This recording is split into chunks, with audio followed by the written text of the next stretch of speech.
procès criminels sont toujours des moments extrêmement difficiles pour nos clients. Nous essayons de les préparer à ces échéances-là. Dans celui qui nous intéresse aujourd'hui, je constate que la famille de Lilou est contrainte d'assister à une mise en scène, encore une fois, de Madame Langevin, qui n'est jamais très avare en mensonges, en omissions, en perte de mémoire à chaque fois très opportune, parce qu'elle lui permet effectivement de ne pas reconnaître un certain nombre de faits. Je vois et nous voyons nos clients bouillir sur le banc des parties civiles parce que c'est insupportable pour elles de ne pas être en mesure de s'approcher comme ils l'auraient souhaité de la vérité.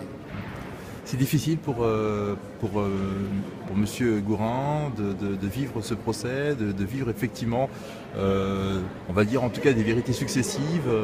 Comment lui le vit et comment ses proches le vivent? C'est très difficile. On est venu pour avoir et pour s'approcher de la vérité.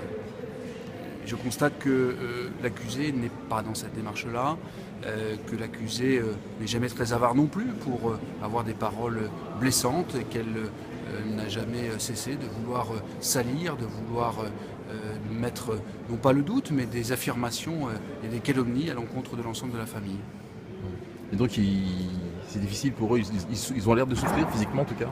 C'est une souffrance, c'est un moment extrêmement difficile, extrêmement particulier, qui s'étire dans le temps.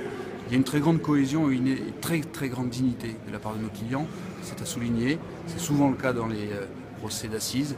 C'est toujours quelque chose qui nous émeut, nous les praticiens. Et aujourd'hui encore, la famille de Lilou démontre que dans cette adversité-là et dans cette difficulté-là, eh bien, ils font face avec beaucoup de dignité.